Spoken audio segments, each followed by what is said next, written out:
Of course.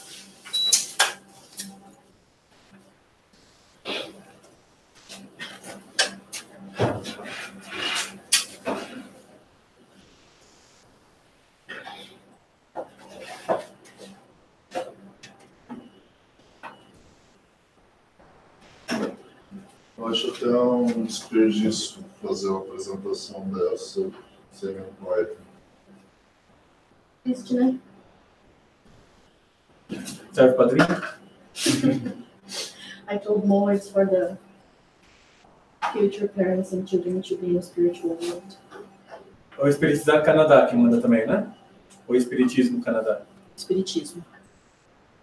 Se você tiver outra sugestão de tema, eu sugeriria guardá-lo e utilizar numa apresentação. Pode ser.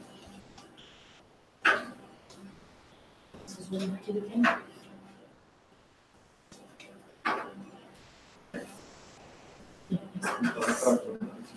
Deixa eu perguntar para eles.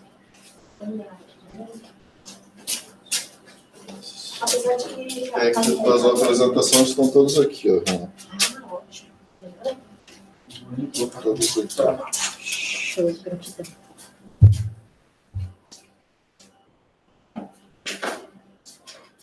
Have a great meeting, guys. Thank you. Are you on Saturday? Today,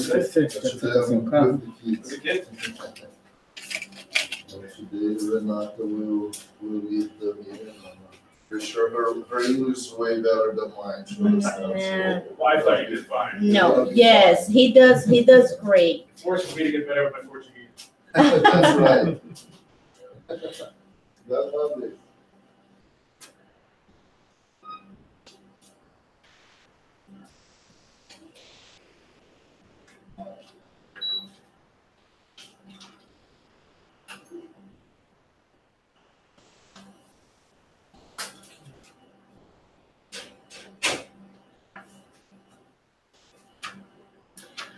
More. Eric, do I just pick one and then what do I do?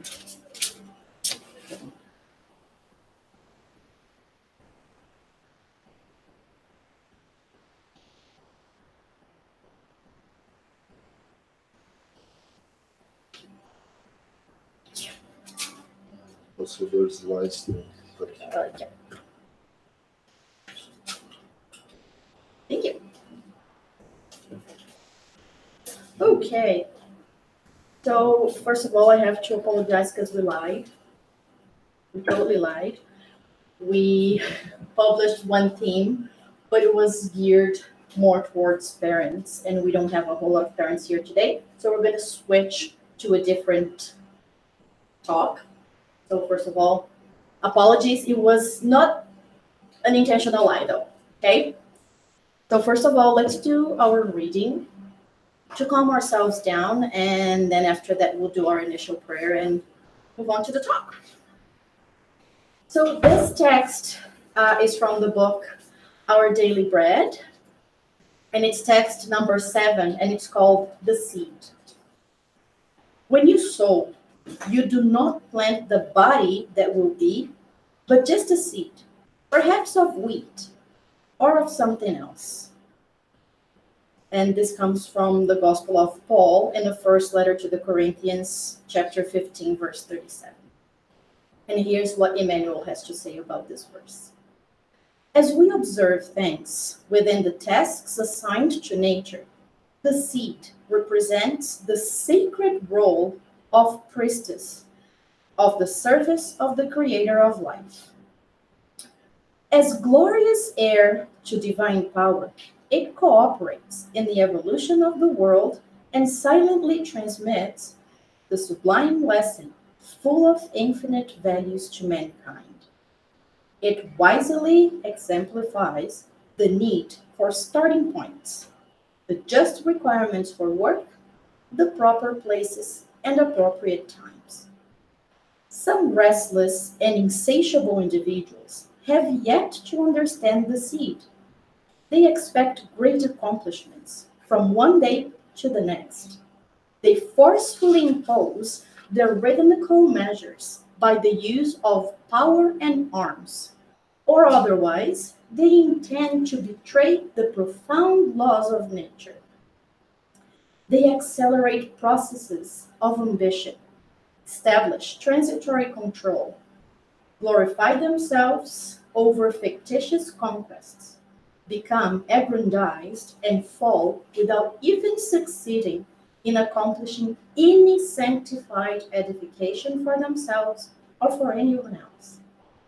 They have not learned the lesson from the tiny seed that provides wheat for the daily bread and guarantees life in all regions of planetary struggle.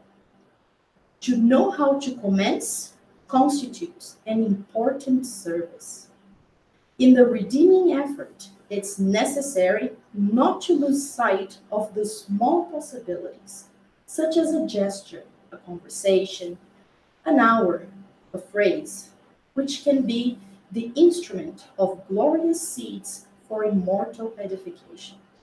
Therefore, it's indispensable never to disregard them. Let us do our initial prayer. Can you turn off the lights for us, please? Dear Lord, our Father, dear Jesus, with our hearts full of gratitude, we are here. One more Sunday, one more cold morning. We are here with our hearts full of hope, of learning our lessons, hope of feeling them, and eventually living your experiences in our own lives. We ask the mentors of our house to give us strength at those moments of trial, at those moments when we feel like it's too hard, it's too difficult to do the right thing, to take the right path. We ask them to give us strength to do what is right and not what is easy, not what we've been doing for several incarnations. We ask them for strength to break the vicious cycle and turn it into a virtuous cycle.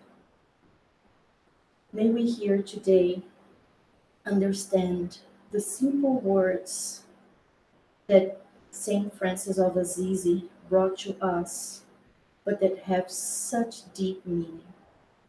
May we all leave here today capable of doing a teeny tiny bit more for the goodness of the world than we were when we arrived.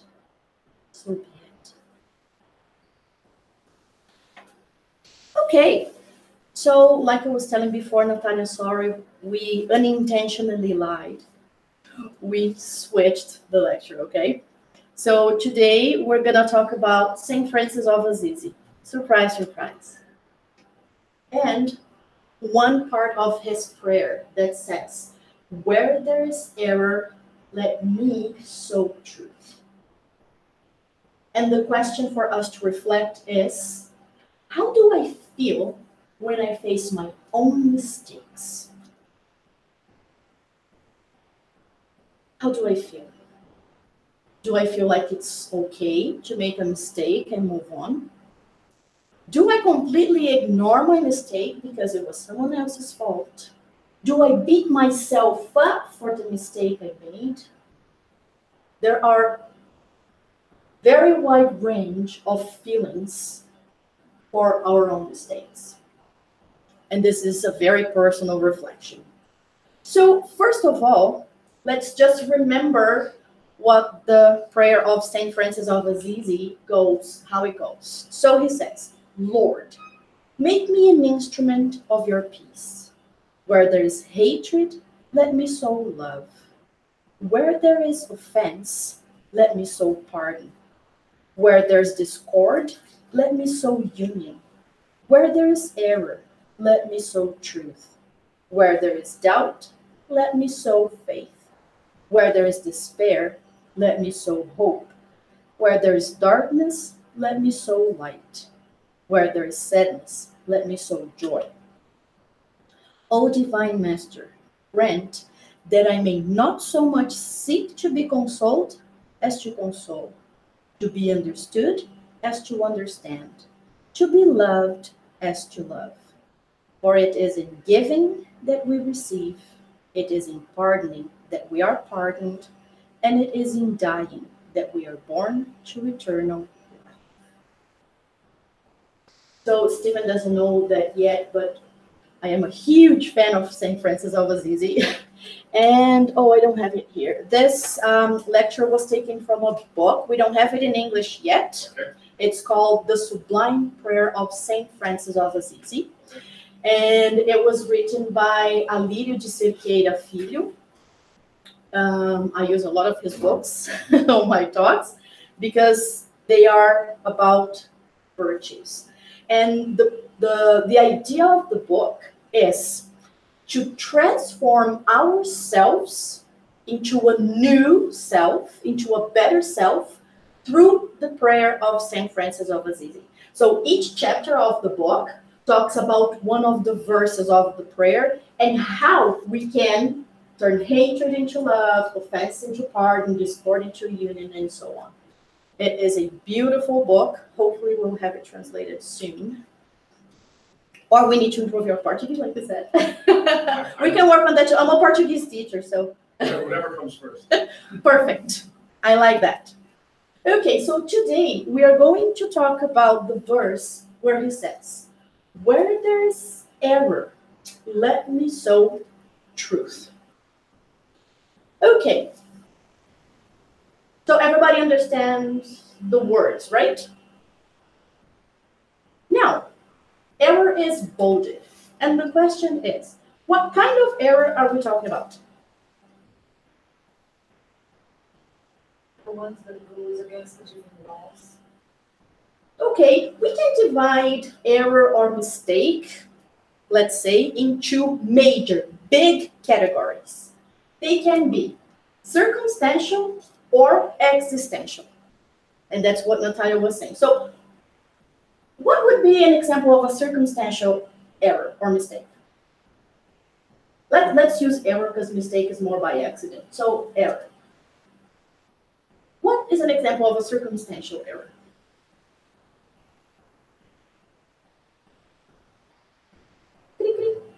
I got somebody. Say misunderstanding even, like use directions, I'm heading to a location and I take a right instead of a left. Perfect. Just based on misapprehension, error, circumstances. Yep. It's something that it comes and goes. It's just at that moment. I was supposed to turn left, I turned right, I end up in the wrong place. No biggie, right? Or I am following the recipe for a cake, I skip one ingredient and then the cake tastes horrible. It was an error, but, worst case scenario, we can just throw something on top or toss it and make another one. No big deal. And what is an example of an existential error? Let me know if I have a whole lot more examples of the existential.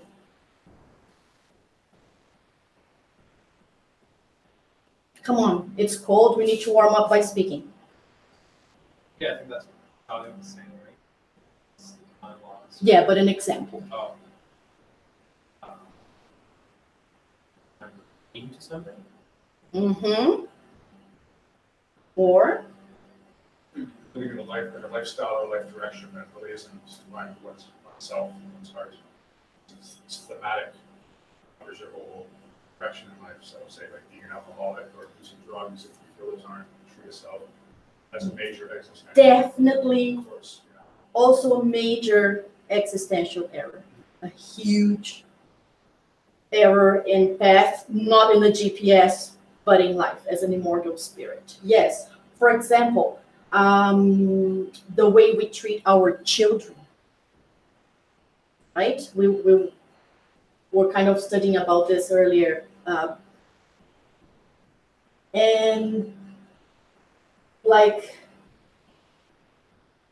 preferring something else, preferring traveling to your children, right? Letting nannies raise your children because you're too busy with something else. Or your examples were great. Drug addiction, alcohol addiction. Those are big existential errors because they deviate us from the path that we set for ourselves. Nobody starts an incarnation like I was reading about the seed. Beginnings are important and it starts small. Nobody sets themselves up for failure. Nobody starts an incarnation saying, I will be an alcoholic. We always start an incarnation. We always plan for our incarnation when we can, thinking, I am going to overcome my addiction from before. Not I'm going to fall into it again, right? So St. Francis was talking about this kind of error. He was talking about the existential kind of error, not the daily life small things. Not catching an elevator. Was it you, Vito, who gave the example of the lady in the elevator the other day? And someone was telling me, and we were talking about like people who are negative, and somebody gave me an example that they entered an elevator with an older lady, and she pressed the wrong floor by accident. And immediately she was like, that's a horrible way to start my day. My whole day is going to be terrible now because she pressed a wrong button in an elevator. That's a circumstantial error, right? That's like, no biggie, press the right one. One extra stop, 10 seconds at most. Shouldn't be enough to work ourselves up that much, to beat ourselves up. Remember, how do we feel towards our own mistakes? Some people beat themselves up in circumstantial errors, let alone existential, right? Okay, so first we are going to look into the error, and then we are going to look into the truth. So in the book, Alirio kind of takes apart like what is involved in this error.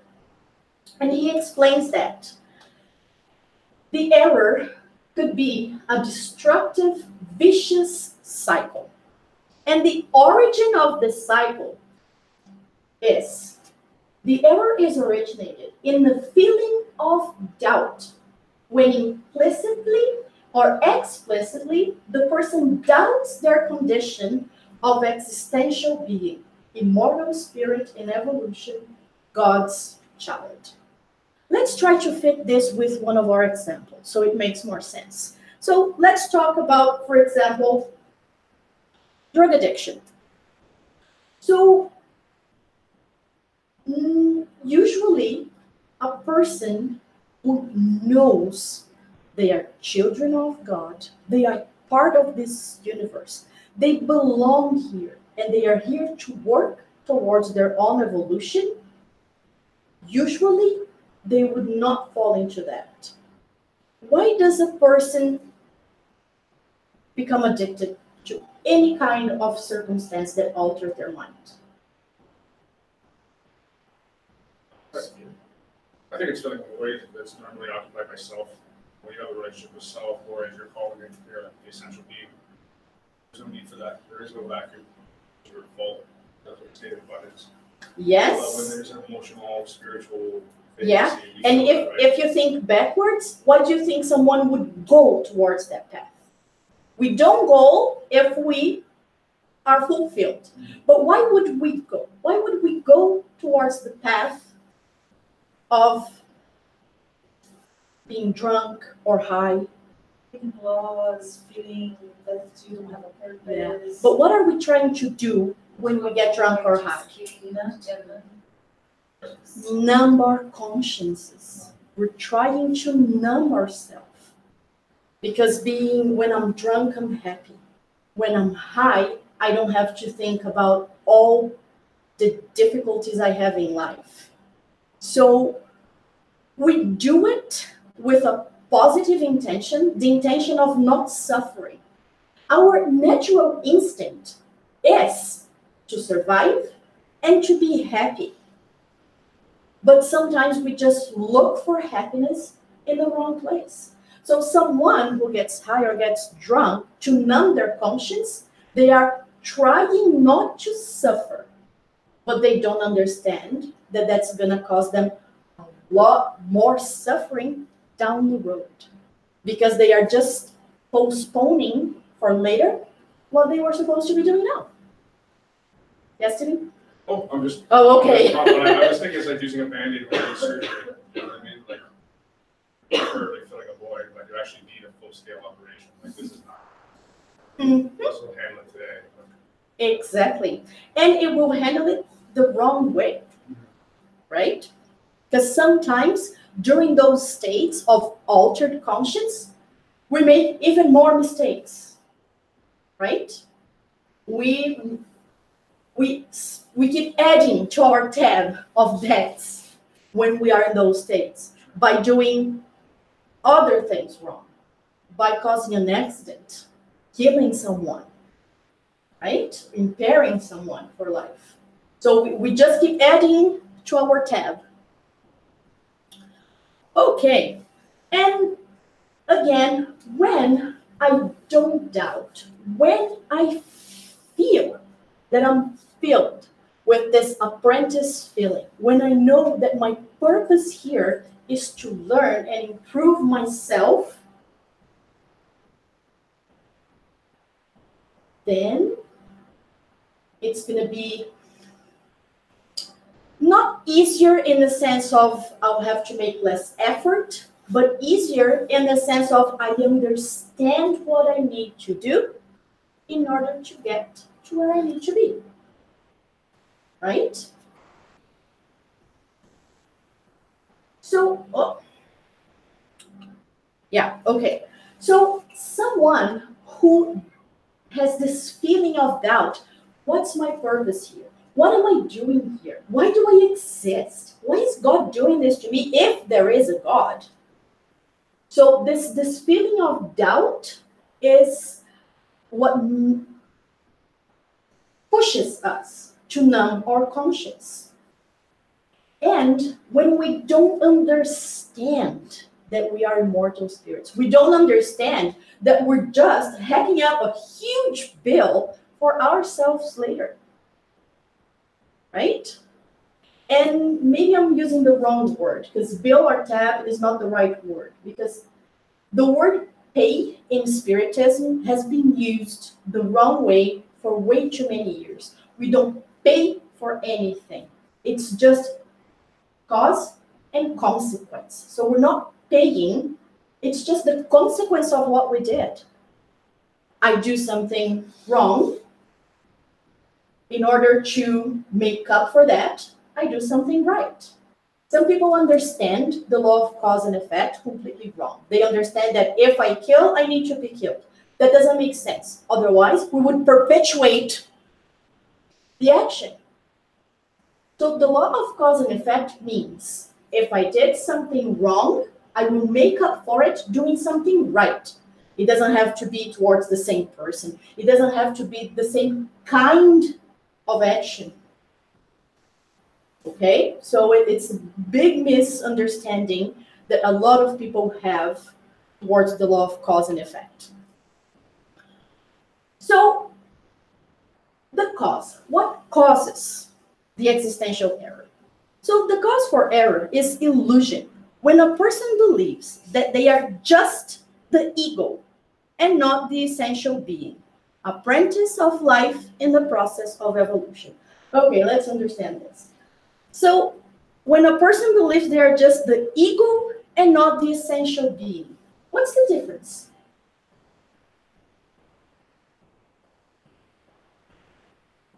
The ego is like who you are today with your roles, and how you react to certain circumstances based on the things that you have passed through it.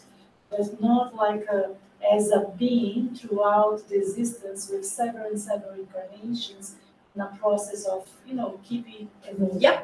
Exactly. So the ego is Natalia, Steven, Bia, Victor, Renata, Moa, who we are right now. The essential being is the immortal spirit who has had many incarnations and will have many more, and is learning through the whole process.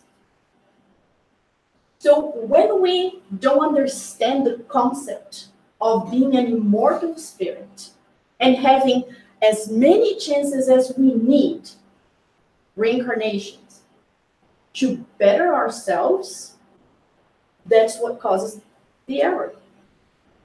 That's what causes the wish to numb ourselves. Because again, if we knew, if we understood, we would be working towards becoming better and not just ignoring and saying, you only live once, woohoo, let's have fun. Nobody's saying we can't have fun. We should have fun. But when the focus of our lives is just have fun, regardless of the rest, then maybe it's time for us to rethink BNS. Well, I have a question. Yeah. Because you were doing the difference between ego and this immortal spirit. What about the self? Okay, the self is the essential being. And I'm very glad you asked that, because when we, in psychology, when we talk about the ego and the essential being or self, which is the same thing, this is just for learning purposes, because we can't distinguish one from the other. It's together. It's just for us to understand that our ego is more what we are right now based on our experiences. Our essential being has the potential of being so much more and so much better, and will be eventually. And with the evolution, we're gonna make our ego become close to, Exactly. our Like the potential ego is self. going to diminish, and the essential being with all the virtues. Something else that is very important to understand. What is the ego? Some people say, oh, you have to crush your ego, you have to close the door to it. No. We need to work with our ego. Our ego is what makes us feel like slapping someone right after we are slapped. The ego, the purpose of the ego initially is for us to survive. It's our survival instincts that we need to tame. So that's the idea. But the ego is important, extremely important, because it makes us want to be alive. It makes us be aware of our surroundings. So it's just a matter of taming our egos and try to, let's say, access our essential being when needed. When I'm slapped and I want to slap back, do I let the ego take over, or do I tame the ego, use my essential being, and think, I know it's not right to do it back. I know that if I do the same thing, I will not be treating the other person the way I would like to be treated. So this is taming our ego, right? The ego is more the reaction. The essential being is the conscience, is our self-conscious. If we access our conscience, we will be able to make much better decisions than if we just let the ego lose, right? Did I answer somehow? Yeah? Okay. And I think one thing that is also important is to realize and embrace what we are feeling. Because, okay, my reaction would be, I want to slap back. Mm-hmm. And it's okay, like I have to, that's who I am today, that's how I'm feeling. And then how to work with that feeling, it's not bad, it's just where I am today. And how can I work to, If you don't acknowledge that you had that reaction, yeah. you can't work to change it. So yes, it's not crush the ego. It's Yeah. embrace the feeling, not hitting back, Understand. but trying to think, why did I have this reaction? Is it me? Is it because I already have some kind of problem with that person? Like going back to our own selves and think and reflect. Then we can work on that reaction so that in the future we might slowly change it. Right? Thank you very much, Natalia.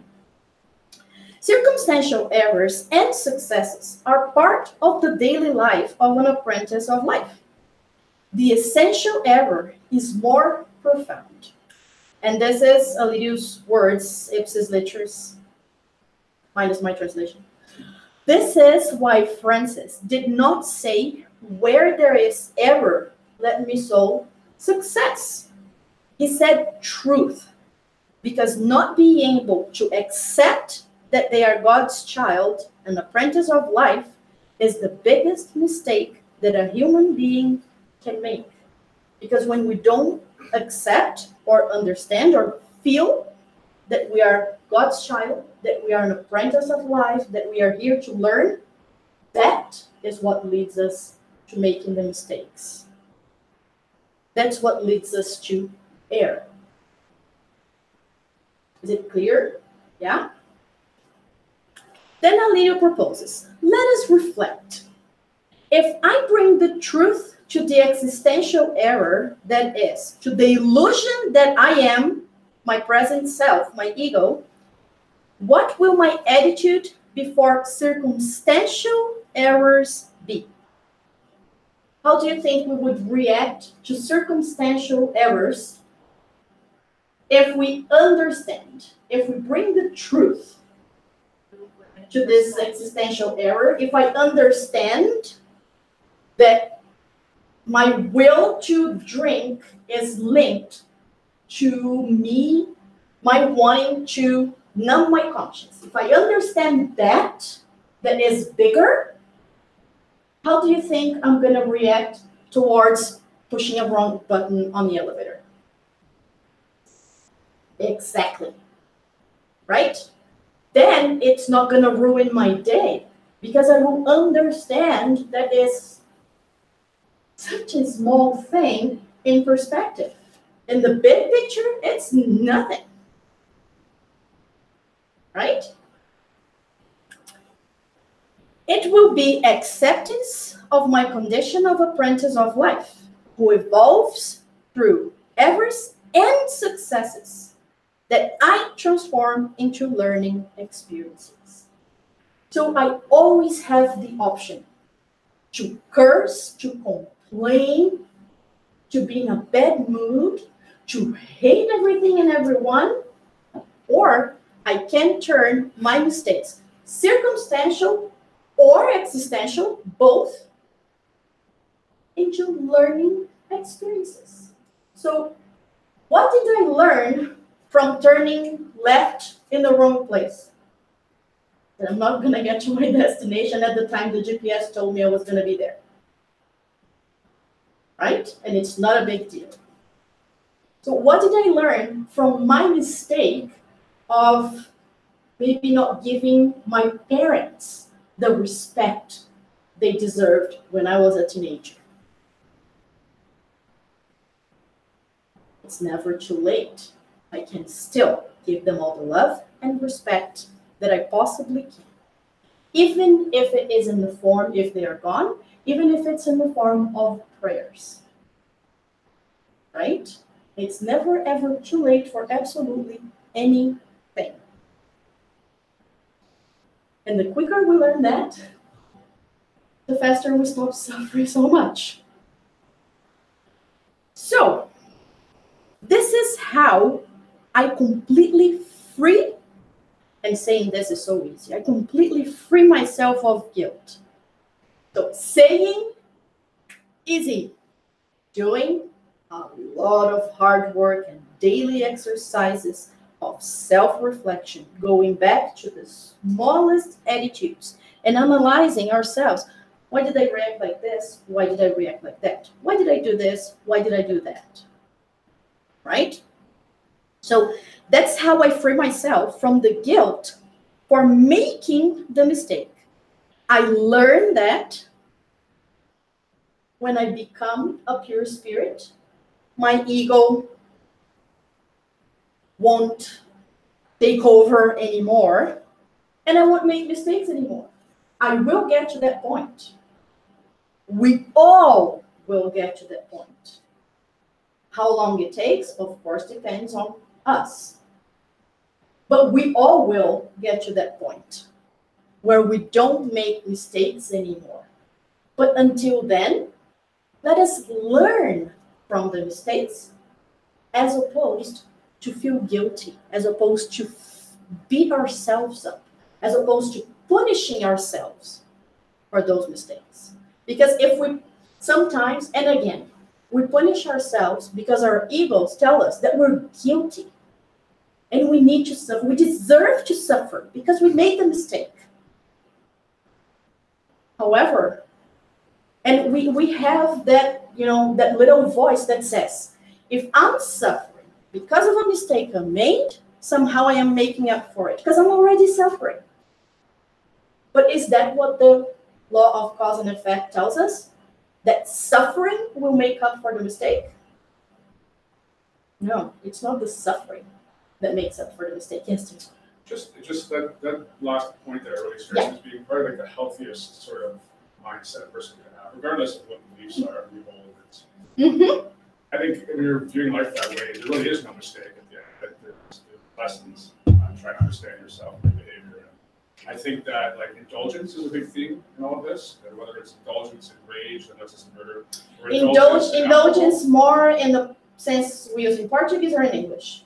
Indulgence in like to like overly take pleasure in or immerse yourself. Okay, in English, yes. Because in Portuguese and in English, it also has this meaning that I'm gonna say. That's how we use it in Portuguese, but in English now it's only used with the over-enjoying thing sense.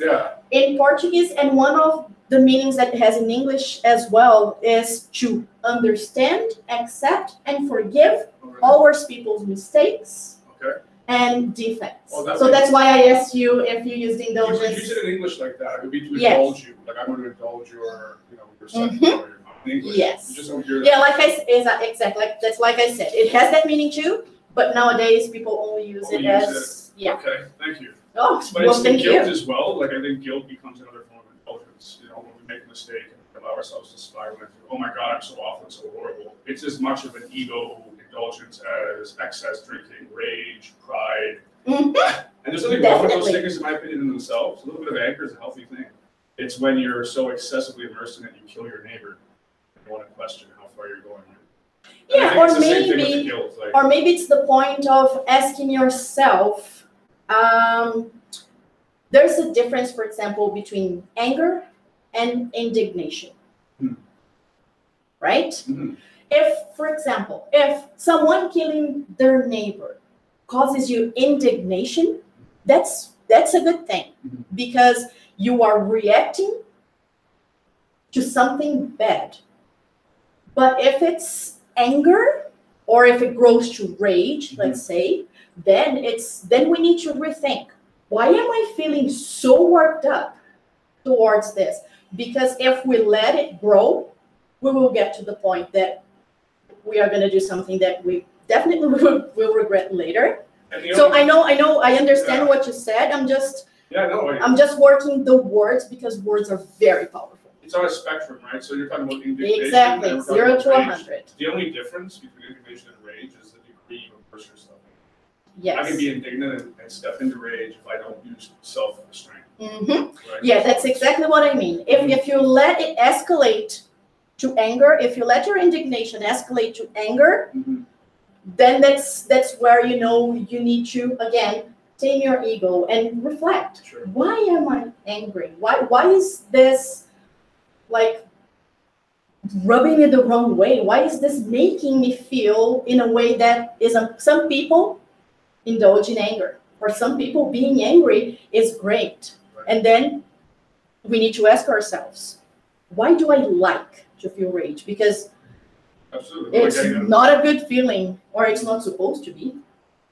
All right. So it depends on how awakened our conscience is to the divine laws, to being God's child, apprentice of life, right? And accepting that last point, that your errors and acknowledge them and right your behavior. Exactly, like Natalia said, you don't ignore them. No. So, and there are two extremes. That's when we feel extremely guilty, and that's when we just find an excuse and move on, right? It's never my fault. It's always someone else's fault. Sure.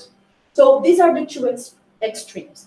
Guilt, everything is my fault. I'm terrible, I'm horrible, I suck. Right. What am I doing here? Right. I ruined everybody's lives. And there's the excuse, like nothing is my fault. I couldn't care less. This happened because of so and so, because of this and that. Whatever, let's move on. And we're not learning. So ideally, we are halfway. We are learning from the mistake. No guilt, no excuse. Just working through it, understanding, reflecting, and learning from it. Then it will have been worth it. The movement, the existential error, leads us to build a persona resulting from the egotistic illusions. In reality, most of the time, we manifest not what we are within, but our state. And what we are within, essential being. Our state, this present incarnation, which is influenced by our environment, by our family, by our job, by the country we live in, right? So what we are within, essential being. Our state, this life we're living right now. Building, consciously or subconsciously, a character, which is our ego manifesting itself as if it were the real being. So that's what in Portuguese is easier because we have the verb to be, we have two different verbs. One for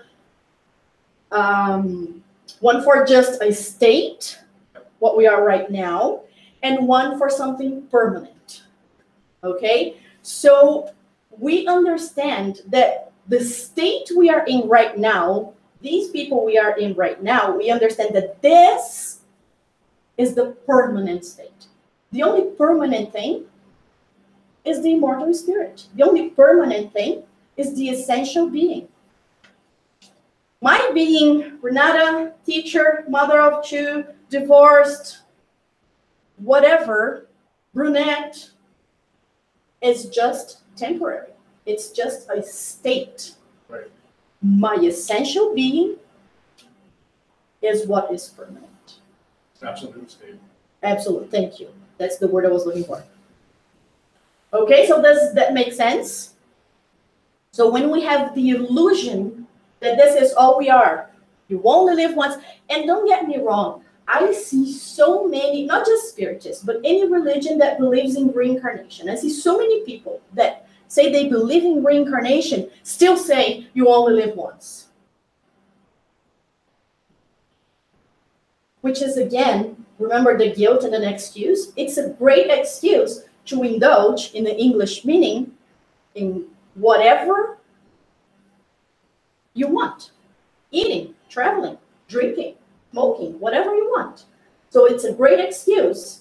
Even if I believe in reincarnation, oh, you only live once, or, oh, this life is so short, I gotta enjoy it before the next one. All the things I need to do to improve myself, oh, I'll live it for the next incarnation, right? I am an immortal spirit. I have time. That just means we're dragging the pain behind us. This egotistic manifestation is related to the limiting beliefs and values that we nurture, creating the way we see others people's lives and our own. For example, prejudice. All women are bad drivers. I heard this so many times back in Brazil. If you see an Asian wearing a hat, stay away. Right? Black people are inferior. So many things that we hear, sometimes that we repeat without even realizing that. These are limiting beliefs. When we automatically look someone doing something wrong in traffic, we say, oh, sure, it's a woman. Women are not good engineers. All men are dishonest. I never want to date again. All men cheat. These are all limiting beliefs. These are stereotypes that either we learned, not only in this life, because we bring the whole baggage with us, or that we heard so many times, even if it was just in this life, because I don't think in my previous one there were cars, but we hear them so much that we end up absorbing them without reflect. First, if it makes sense. Second, what I think is a joke, what I think is funny, would it be as funny if I were the punchline of that joke? How would I feel if the joke I'm making, somebody did the same and I was the punchline? Are we considering that when we think a joke like this is funny? Are we treating the other person the way we would like to be treated? Even though we say we understand we are all apprentices, I'm still demanding that the other person be perfect when I am not. Right? Have we ever thought all this about silly jokes? They are limiting beliefs and values. All Jews are dishonest.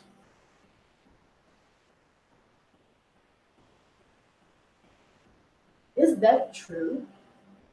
And why do we people, humanity, why do we still use those stereotypes? Why do we still say that? Again, would it be as funny if we were the punchline of that funny joke or that stereotype? So, small things, but a lot of food for thought for all of us.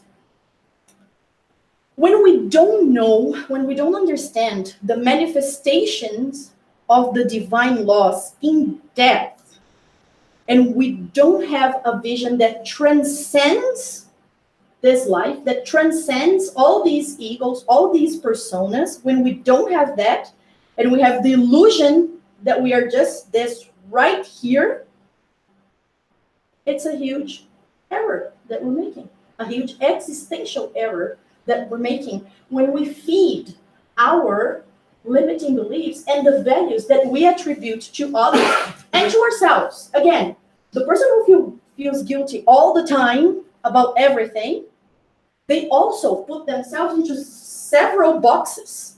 I am this, love me or leave me. I am like that. I'm not going to change for anybody. We also have limiting beliefs and values about ourselves too. I'm ugly. Nobody's going to ever want me. I attract stupid people. I attract dishonest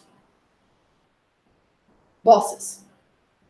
We also put ourselves in boxes, in categories, in buckets that is not fair to our essential being. We are not the limitation we have right now. Speaking of an absolute state, we are our essential being. This is just temporary. The absence of reflections on the truth, and the truth here, the divine laws, the natural laws, and deepening of the transcendence makes the person believe that they are their name, their social status, their profession, that they are from that city, from that country. I'm Brazilian, doesn't change. No, my spirit is a citizen of the world. God knows where I've been. Words. Yeah, worlds, thank you. God knows where I've been, right? And we already discussed this. So these these characteristics are just the temporary, circumstantial structure that should not be confused with the essential. The essential matters, the real important things. And very few people are aware that there is a confusion between the essential and existential matters and the circumstantial. Some people think the circumstantial is, that's what it is. This is it. This is life. That's it. Few people are aware that we transcend all this, that this is just one experience in thousands. What's the application of the error? The error manifests through lies, through hypocrisy. The person lies to themselves and to others in the dimension of thinking, in the dimension of feeling, and in the dimension of existing. So in terms of thinking, we are related to the limiting beliefs, right? So the stereotypes, the generalization. So we think we are this, and we think other people are that. In terms of the feeling, because we think those things, we feel them. So when we have the immediate reaction of blaming a woman for whatever a car does wrong way ahead, that's the feeling. I haven't seen, I don't know, but because I think, I feel, oh, I know it's wrong. And this is just an example. Okay? And in the sense of existing. So when I live my life as a lie, as if it were true, at this stage, I believe I am only this, like we discussed before. This is it. I'm Renata, this Renata, and that's it. Never existed before, never will exist after. You only live once, life is short, let's enjoy it. Because tomorrow I could be dead. But that's not what it is. So now let's see the constructive, virtuous cycle of the truth. And Jesus says, and you will know the truth, and the truth will set you free. Let's note that he didn't say that knowing the truth will set us free. He said the truth will set us free. Because a lot of us know the gospel, the Bible, Spirit's book, everything by heart, but just knowing doesn't mean that we feel and that we act according to our knowledge.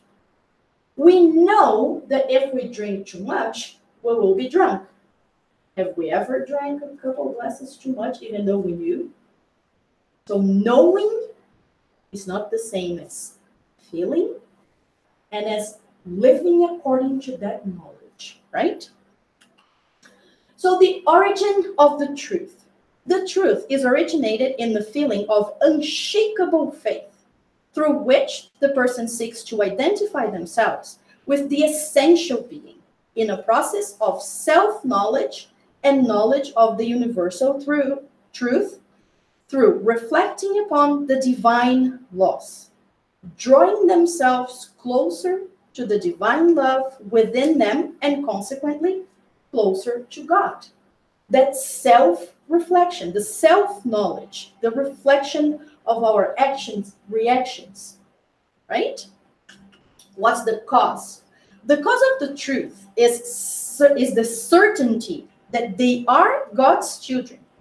Achieved, this certainty is achieved by the feeling of apprentice of life, who is in the process of evolving in search of the truth, so that this truth, felt in their hearts, can set them free. So just knowing is not enough. When we feel and live according to that knowledge that also became a feeling, then the truth will set us free. Then we will be truly following in the divine laws, feeling that we are God's children and apprentices of life. So in this phase, when we are in this phase, there is no room for disagreeing with the divine laws. Like, why? Why was this person taken away from me? Why did God take away a parent? Why did God take away a child?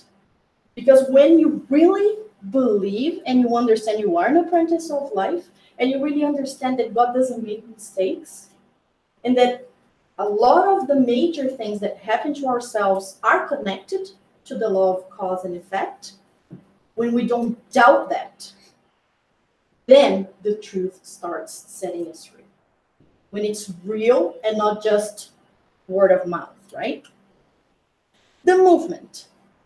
In building the truth, the person initiates the knowledge of reasoned truth. So it's not, I believe because the priest told me to. I believe because it's written in the book. I believe it is because it is, and I can't question that. So in building the truth, the person initiates the knowledge of reasoned truth. It has to make sense. All the laws have to make sense to me, using their reason and common sense in order for the truth to be reflected in their lives and felt within them. Okay, so that person lost his job. Oh, he was a bad employee, he deserved it. I lost my job. Oh, but I was such a good employee. So let's use common sense. Let's go back to self-reflection. And this, again, is a limiting belief, because I believe that I am better than the other person. He deserved to lose his job. I did not. Right? So reflect and understand that. What's the application?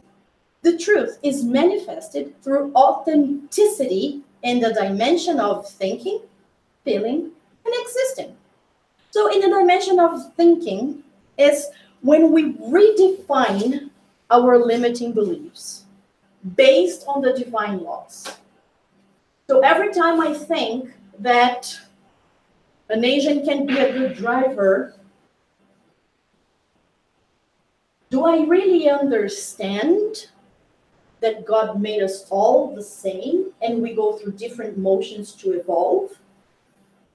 That someone else's errors or mistakes are not going to be the same as my mistakes, because again, they are all based on our personal experiences and they are unique. Nobody, no other spirit has gone through the very same exact experiences as this spirit has, as that spirit has, that spirit, right? So we are all unique and shaped, one, by our experiences, and two, about what we choose to learn from those experiences. Because some people could have some similar experiences, but how did they see it?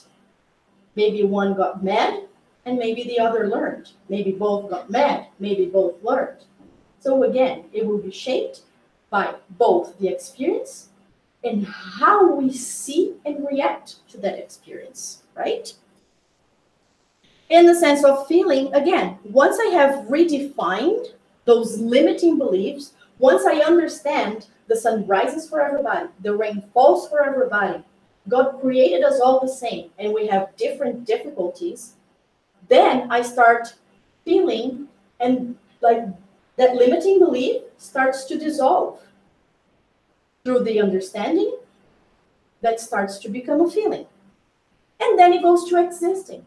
Then I truly start to act according to that knowledge and the feeling that I have that we are all apprentices of life. I'm no better than anybody. Nobody's better than me. We've just gone through different experiences. We've all had different opportunities of learning. Some took more opportunities and learned than others. That's the only difference. Now, same question again. How do I feel when I face my mistakes? Existential mistakes.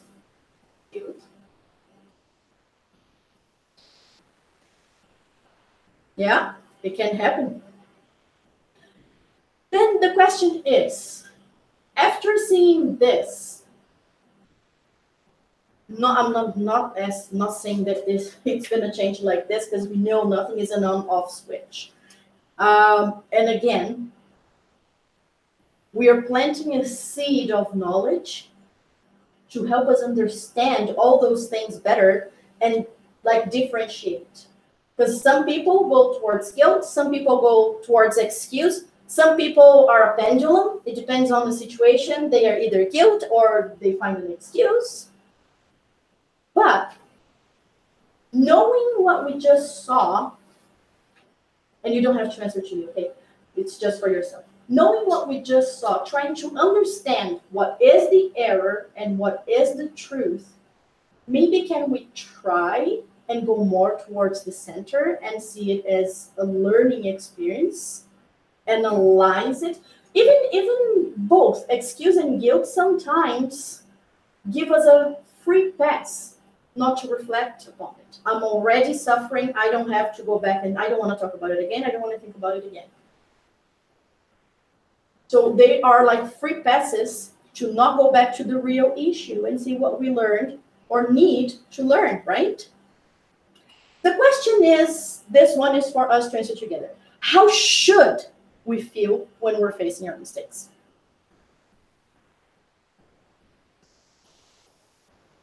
Yes, like apprentices. Like when we see a children making a mistake and then we go there and we know that they don't know better and it's up to you. Yes, it's so much easier to forgive kids or sometimes someone else. For some people, it's easy to blame others, but for some people, it's so much easier to forgive others than it is to forgive themselves. But everything starts within ourselves, right? Everything starts from us. Forgiveness starts with self-forgiveness. Love starts with self-love. We can't give something we don't have. I just really like that. I think that's an awesome way to see it.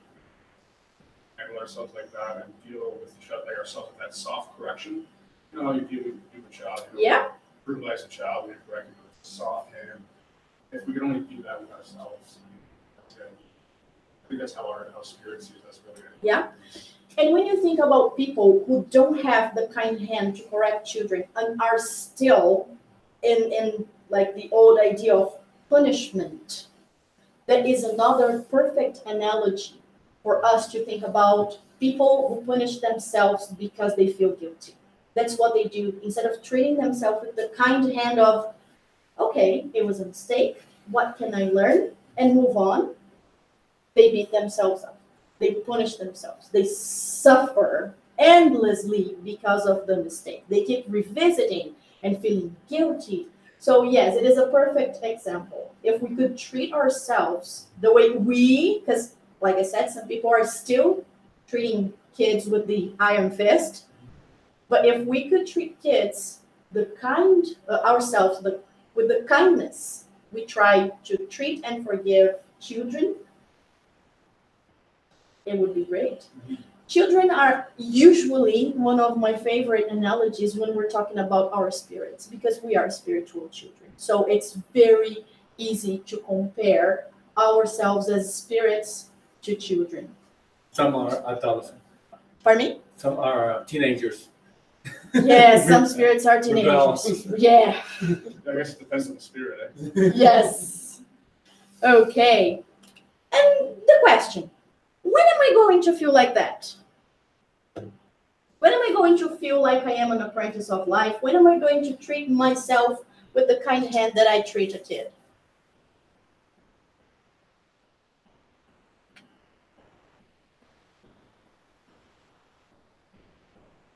Right now. We can, but something needs to happen for that to take place. Understanding, it all starts with the knowledge, right? So the knowledge, the understanding of the divine laws, the understanding of our condition of apprentices of life. That's where it starts. And again, it's not an on-off switch. From today on, it comes in small exercises. It comes in daily reflections, right?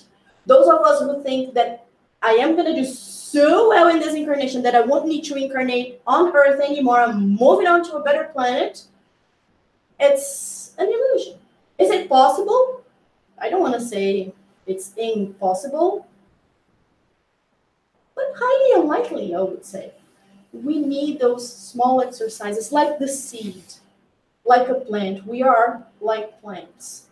We grow according to how much we nurture our spirits. We improve according to how much we water, how much light we give to our spirits. And we can't expect John and Jack. In Portuguese is João e o pé de feijão, but in English is Jack and the beanstalk, right? The beans don't go out the window at night, and in the morning there's a beanstalk all the way to the clouds. It's slowly. It's just like nature. We can use nature as a mirror for our evolution. Any questions, any comments? We're done? Unless there are comments or questions, we're done. It's a question. Okay, I got it now. I'm gonna bring them. Okay. Okay, so Eric's gonna bring the kids. Thank you very much for this.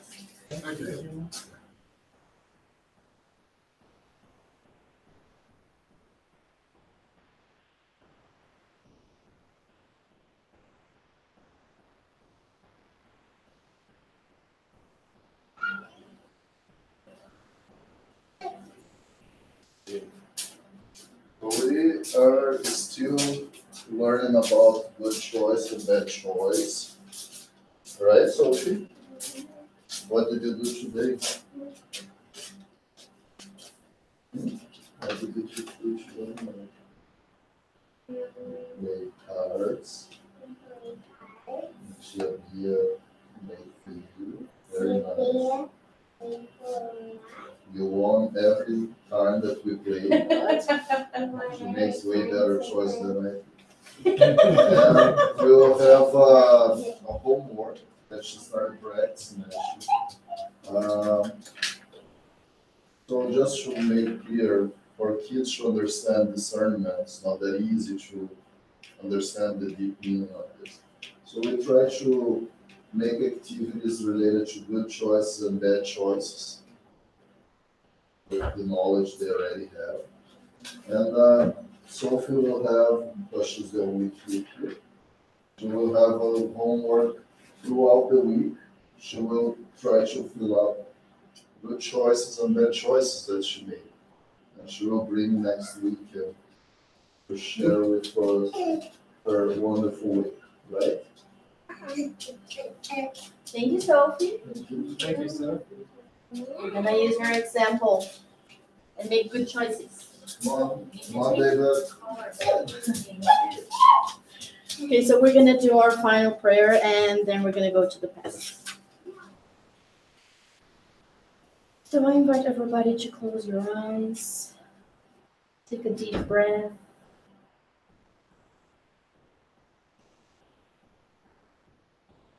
Dear Master Jesus, thank you for our health. Thank you for all the small things that we take for granted. Thank you for the roof over our heads, for the food on our tables. Thank you, Lord, for providing us with everything we need in order to fulfill our mission